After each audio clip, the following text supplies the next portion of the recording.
सोचे एक खामोश खतरा शरीर के अंदर ही अंदर बन रहा है और एक जानलेवा सफर पर निकलने की तैयारी में है। आज हम पल्मोनरी एम्बोलिज्म की बात करने वाले हैं, एक ऐसी खतरनाक कंडीशन जो अक्सर पैर की किसी गहरी नस में एक छोटे से खून के थक्के से शुरू होती है। तो ये सब शुरू कहाँ से होता है? इसकी जड़ में है एक कंडीशन जिसे कहते हैं डीप वेन थ्रोम्बोसिस या शॉर्ट में डीवीटी। इसे एक बहुत बड़ी और खतरनाक प्रॉब्लम का पहला इशारा समझिए। तो चलिए इस पूरी कहानी को समझने के लिए पहले इसके दो मेन कैरेक्टर्स से मिलते हैं।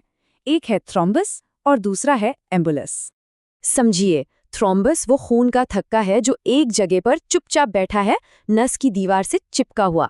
लेकिन असली प्रॉब्लम तब शुरू होती है जब इसका एक टुकड़ा टूटकर आज़ाद हो जाता है और खून के बहाव में घूमने लगता है।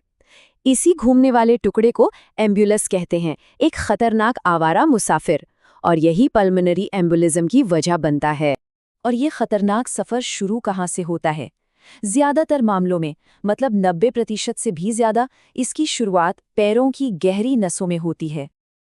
अब सवाल ये है कि ये थक्के बनते कैसे हैं? ये यूं ही नहीं बन जाते। इसके लिए एक परफेक्ट स्टॉर्म चाहिए होता है, जिसे मेडिकल भाषा में विर्चो ट्रायड कहते हैं।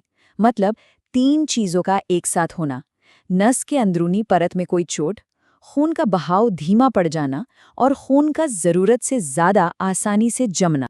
और ये जो 3 चीज़ें हैं ना, ये कई जानी पहचानी वजहों से हो सकती हैं, जैसे कि लंबी फ्लाइट्स पर घंटों बैठे रहना या किसी बड़ी सर्जरी के बाद बिस्तर पर आराम करना।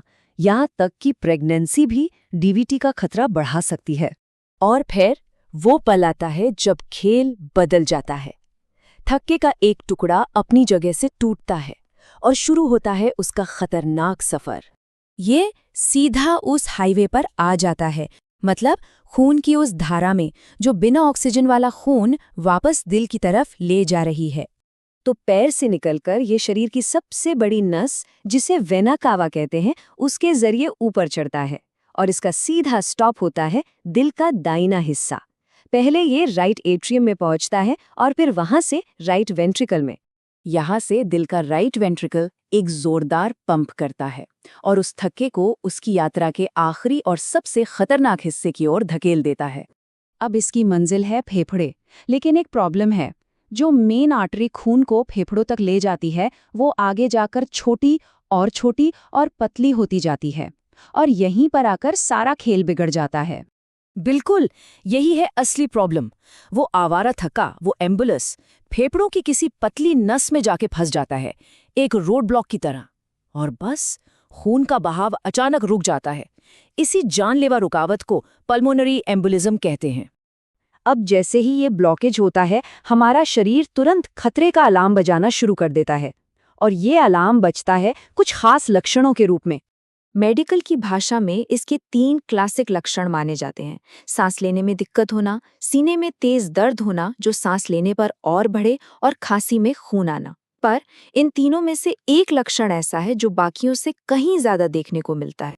जी हाँ, भले ही वो क्लासिकल ट्रायड किताबों में है, पर असलियत में करीब 79% मामलों में सबसे बड़ा और सबसे जरूरी संकेत होता है अचानक, बिना किसी वजह के सांस का फूलना।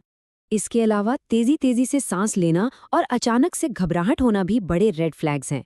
ये असल में शरीर का बताने का तरीका है कि उसे जरूरी ऑक्सीजन नहीं मिल पा रही है।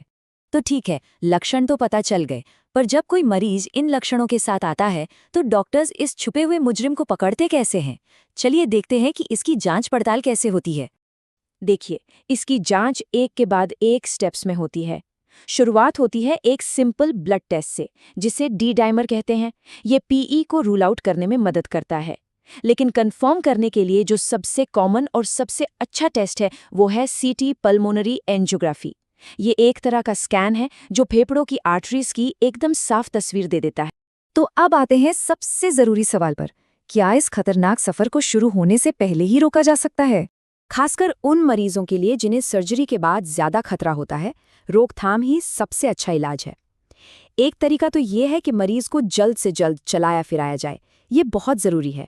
लेकिन इससे भी ज़्यादा असरदार तरीका है प्रोफिलैक्टिक हेपरिन, यानी खून को पतला करने वाली दवाएं देना, ताकि थक्का बने ही नहीं। और मान लीजिए अगर एम्बोलिज्म हो ही गया, तो सबसे पहला सबसे ज़रूरी काम होता है मरीज को सांस लेने में मदद करना। और इसका सबसे पहला कदम बहुत सिंपल है, बिस्तर के सिर वाले हिस्से को ऊपर उठा देना ताकि मरीज सीधा बैठ सके। इससे फेफड़ों पर दबाव तुरंत कम होता है। तो इस पूरी कहानी से सबसे बड़ा सबक क्या मिलता है? यही कि अगर कभी अचानक सांस फूलने लगे तो उसे हल्के में ना लें। ये सिर्फ सांस की तकलीफ नहीं बल्कि ब्लड सर्कुलेशन में एक इमरजेंसी का सिग्नल हो सकता है, और ये छोटी सी जानकारी किसी की जान बचाने में फर्क पैदा कर सकती है। इस सफर में हमारे साथ शामिल होने के लिए शुक्रिया।